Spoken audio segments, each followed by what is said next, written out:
आज संविधान अमृत महोत्सव राज्यस्तरीय महाराष्ट्र रत्न पुरस्कार प्रदान सोहळा या कार्यक्रमासाठी उपस्थित असलेले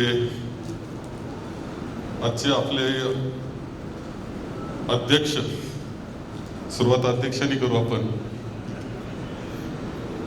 माननीय ॲडव्होकेट संगराजी रुपवते, इथे आपल्यामध्ये मार्गदर्शन करण्याकरता उपस्थित असलेले एक विचारवंत म्हणून ज्यांचा लौकिक महाराष्ट्र त्यांना ओळखतो असे माननीय मुकुंदजी भारसाखळेजी, येथे उपस्थित असलेले आदरणीय भंतेजी डॉक्टर सुमितजी बुधी, ज्यांनी या कार्यक्रमाचं आयोजन केलं डॉक्टर रवींद्रजी घोसाळे, उपस्थित असलेले विजयजी वाकचौरे, सुधाकरजी रोहम, के.जी. भालेराव, भास्करराव बागुल, माणिकराव यादव, सर्व उपस्थित बंधू आणि भगिनी, खरं प्रथम तर मला डॉक्टर रवींद्र घोसाळे ज्यांनी आयोजन या कार्यक्रमाचं केलंय त्यांचं कौतुक केलं पाहिजे, आभार मानले पाहिजे, त्यांच्या धडपडीचं कौतुक केलं पाहिजे की तुम्हा सगळ्यांना एकत्र आणण्याचं काम, महाराष्ट्रातल्या सगळ्यांना एकत्र आणण्याचं काम त्यांनी केलं. आणि मी उपस्थित राहिलोय ते म्हणताना माझी महसूल मंत्री किंवा असं म्हणणं ते ठीक आहे, पण त्याच्यापेक्षा तुमच्याच विचाराचा एक, तुमच्यातला एक म्हणून मी उपस्थित आहे, हेही तुम्हाला सगळ्यांना इथे सांगतो. खरं जे वेळेचं इथे ज्यावेळेस मुकुंदजी भारसाखळेंचं भाषण होणार आहे त्यावेळेस थांबलं पाहिजे असं मनाला वाटून जातं, परंतु तुमच्या कार्यक्रमाचा टाईम जे मागं पुढं झाला आहे त्याचा परिणाम माझा एक ठिकाणी वाट पाहत आहेत. परंतु तुमच्या याची एक क्लिप मला भारसाखळेजी तुमच्या भाषणाची एक क्लिप मुद्दामपणे ऐकायला आवडेल. संगराजींचं भाषण म्हणजे खरंच सांगतो, इथली ही सगळी माणसं म्हणजे संगराजी असेल, माणिक असेल, विजय, हे आमचं नातं हे एकमेकांशी भावासारखं आहे. म्हणजे दादासाहेबांचं आणि भाऊसाहेबांचं नातं आम्ही पुढं जपण्याचं काम करतोय. माणिक यादव तुम्हाला माहीत नसेल, माझा शेजारी भाऊबंद येतो, आमच्या शेतीचा बांध आहे, परंतु आम्ही भाऊबंदाचा दर्जा कायम दिलेला आहे बरं का. कायम लग्न कार्यात भाऊबंदाला टोपी घातली की त्यांना टोपी घातलेली, म्हणजे सन्मान केलेला आहे. इथं टोपी घालण्याचा अर्थ वेगळा, तुम्ही काय करा. इतकं जवळचं नातं आहे. विजयराव आमचे खूप जवळीक, अंतकरणापासून जवळीक असणारी ही सगळे आहेत. आणि तुम्हा सगळ्यांना इथं सुधाकरजी रोहम बसलेले आहेत, ते जे नातं जोरव्याचंच आहे आमचं. म्हणजे माणिक यादव हे सगळे आमच्या गावचे, एक चांगली परंपरा असणारी अशी सगळं आहे. आणि तुम्ही सगळे महाराष्ट्रातून एकत्र आलेले आहात. तुमचं हा माझं गाव असल्यामुळं, मतदारसंघ असल्यामुळं तुमच्या सगळ्यांचं आलेल्या महाराष्ट्रात त्यांचं स्वागत करणं ही माझी जबाबदारी मी या निमित्त मानतो. तुम्ही आलात, तुमच्या सगळ्यांचं स्वागत आहे.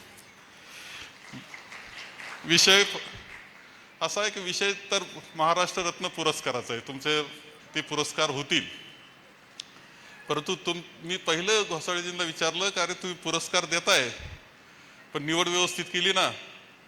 ते म्हणले साहेब तुम्ही निवडीची काळजी करू नका, प्रत्येक योग्य माणसाला पुरस्कार आम्ही देण्याचा प्रयत्न केलेला आहे, कुठेही चूक होणार नाही याची काळजी घेतलेली. मग जर 34 जिल्ह्यातले असे सगळे तुम्ही एकत्र इथं येता आणि ते संविधानाच्या विचाराचे आपण एकत्र येतो ज्यावेळेस, त्यावेळेस असा विचार केला पाहिजे. खरं जे घोसाळेजी म्हटलंय का हा केवळ कार्यक्रमापुरतं मर्यादित नाही, तर नंतर सुद्धा हा विचार ताकदवान करण्याकरता म्हणून आम्हाला काम करायचंय. हे सगळ्यात महत्वाची गोष्ट या निमित्तानं होते असं मी मानतो.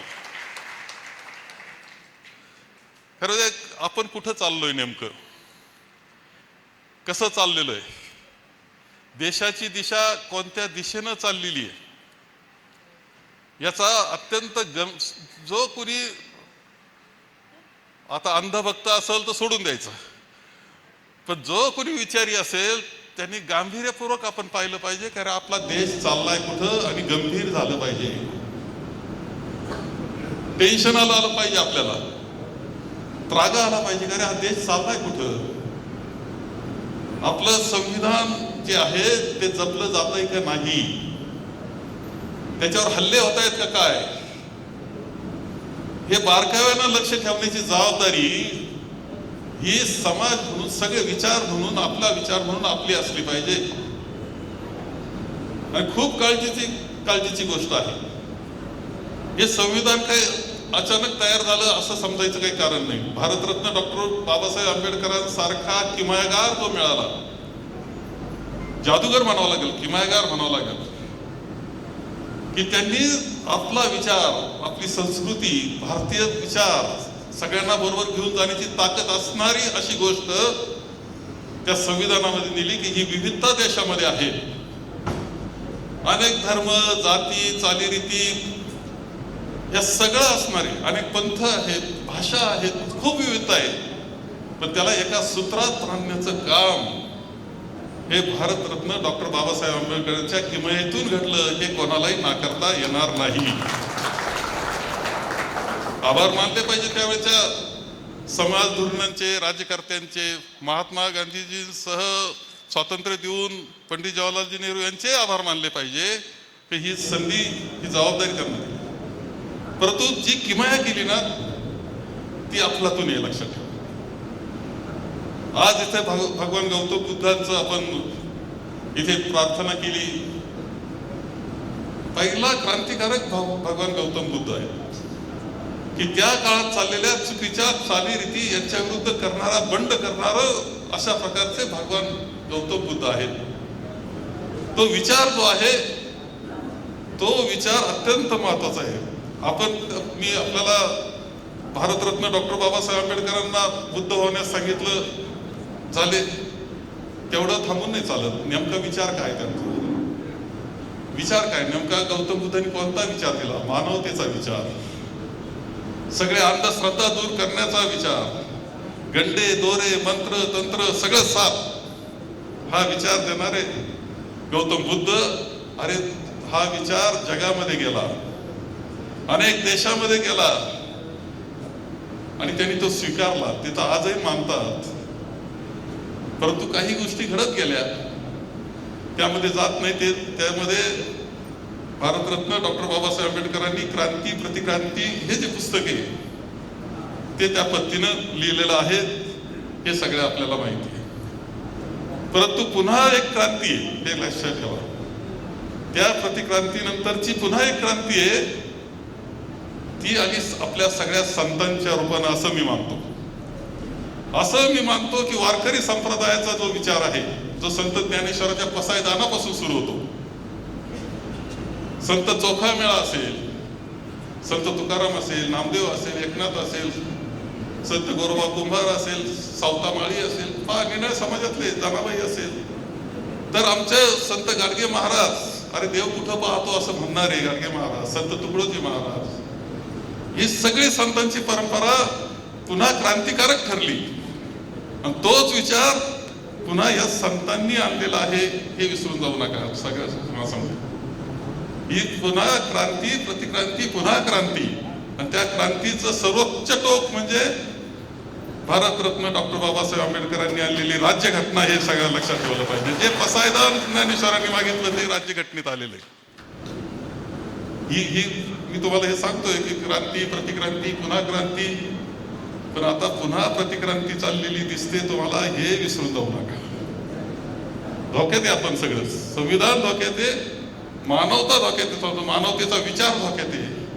अशा वेळेस तुम्हा सगळ्यांना माझी विनंती आहे, तुम्हा सगळ्यांना, मी काँग्रेसमध्ये राहिलो, आमचे सगळे बरे सगळे गेले, मी राहिलोय, वेळ प्रसंगी त्रास सहन केलाय, अडचणीतून आम्ही सगळे चाललोय. तर तू का राहिलो? काँग्रेस म्हणूनच नाही, तर तो विचार म्हणून आम्ही राहिलो, हे तुम्हाला सांगतो. कोण राज्यघटनेला मानतं? कोण म्हणतंय की राज्यघटनेच्या प्रिअम्बल मधला विचार हा आमचा विचार, असं म्हणणारी काँग्रेस असेल तर आम्ही तिच्या बरोबर, असं म्हणून राहिलो. तुमचे काही असू शकतं, जो मानतो, जो प्रिअम्बलचा विचार मानतो, मूलभूत तत्वाला मानतो, तो आमचा विचार. असं जो म्हणतो आपण, हे लक्षात घेतलं पाहिजे. आता विचार करा की अलीकडच्या कालखंडामध्ये 2014 नंतरच्या ज्या काही गोष्टी घडतायत, मी तुम्हाला सर्व प्रश्न विचारेल की ज्युडिशरी हे महत्वाची गोष्ट आहे. आज ज्युडिशरीची काळजी वाटते का नाही वाटते आपल्याला? त्यांच्यावर काही दबाव आहे असं वाटतं का? कारण सगळ्यात महत्वाचा पिलर तो आहे बरं का. तो पिलर टिकला तर सगळं टिकणार. न्याय कुठं मागणार तुम्ही? विचार केला पाहिजे की काय चाललंय नेमकं. निवडणूक आयोग राहिलाय का? स्वायत्त संस्था राहिल्या का? मीडिया स्वायत्त आहे का? जे मीडिया आहे, ज्या बातम्या चालतात ते स्वायत्त आहेत का? नेमकं काय चाललेलं आहे? कुठं चाललेलं आहे? दिशा काय आहे? घडणार काय आहे? जो बोलल तो लगेच सीबीआय ईडी त्याच्यावर होते. काळजीची गोष्ट आहे. आपलं वैचारिक स्वातंत्र्याचं काय, बोलण्याच्या स्वातंत्र्याचं काय, अनेक गोष्टी घडतायत. दिशा कोणत्या दिशेनं चाललंय ही खूप काळजीच्या गोष्टी निश्चितपणे आहे. आणि म्हणून तुम्ही सगळेजण आर्क आलेत असं माझं मत आहे. सगळ्या महाराष्ट्रातून एका विचाराचे आर्क आलेले. घोसाळेजींच्या याच्याकरताच तुम्ही आभार मानले की तुम्ही पहिलं सगळ्यांना एकत्र आणलंय. आणि माझं एकच मत आहे की जिथं आपल्याला वाटतं की राज्यघटना हे आपल्या लोकशाहीचा श्वास काय, आपण जिवंत, याचा अर्थ का जिवंत आहे का श्वास चालला. आज लोकशाहीचा श्वास सुद्धा आपली राज्यघटनेचा विचार हा श्वास आहे आपला. तो जर बंद झाला तर लोकशाही संपली असा अर्थ आहे. मग आपण काळजी घेतली पाहिजे की नेमकं घडतंय काय, आणि चुकीचं घडत असेल तर त्याच्या विरोधात आम्ही आहोत हे स्पष्टपणे सांगितलं नाही आपण तर एक दिवस गुदमरून लोकशाही संपून जाणार आहे. आणि म्हणून आजचा हा कार्यक्रम खूप महत्वाचा की आपण सगळ्यांना एकत्र आला. माझ्या मते असा विचार करा की धाक वाटला पाहिजे. कुणी लोकशाहीवर जो हल्ला करतो, जो राज्यघटनेच्या मूलभूत तत्वावर हल्ला करतो, त्याला धाक वाटला पाहिजे. आपला धाक वाटला पाहिजे का नाही चालणार नाही, जनता मान्य करणार नाही, हे असा धाक वाटला पाहिजे. जनता मान्य केलं नाही तर जनता हे सहन करणार नाही, उलट आपण संपून जाऊ असं त्याला वाटलं पाहिजे. हे जर करू शकलो आपण तरच पुढे जाणार आहोत, पुढे लोकशाही टिकणार आहे. आणि तो धाक आपण सगळ्यांनी निर्माण करावा असं माझं मत या निमित्तानं मी मानतो. बरेच कोणी ईडीच्या भीतीने गेले, कोणी इन्कम टॅक्सच्या भीतीने जात आहेत, कोणी स्वार्थाकरता जात आहेत, कोणी सत्तेकरता जात आहेत. कोणाला काय म्हणायचं? पण असाच काळ ज्यावेळेस घडलेलं आहे, स्वातंत्र्य चळवळीत असेल किंवा पूर्वीच्या या सगळ्या चळवळीमध्ये स्वार्थीच असतात. जिवंत तेच ठेवतात चळवळ जे मनापासून त्या तत्वावर प्रेम करतात, तेच जीवन ठेवत असतात. आणि म्हणून आपल्या सगळ्यांवर एक जबाबदारी म्हणून हे काम आपण करावं. आपल्या सगळ्यांचं ज्यांचं पुरस्कारित आहे त्यांचं अभिनंदन मी या निमित्तानं करतो. तुम्हाला या कार्यासाठी मी बोलतो असं राज्यघटनेचं संविधानाचे 75 वर्ष जेव्हा विचार आपण करतो तर संविधान आता कुठं आहे, कसं आहे, संरक्षण त्याचं होतंय का नाही, धोक्यात आहे का, कसं आहे की ताकदवान बनतंय, या सगळ्याचा विचार सुद्धा निश्चितपणे ही सगळी मंडळी अशी आहेत की या विचाराची माणसं आहेत.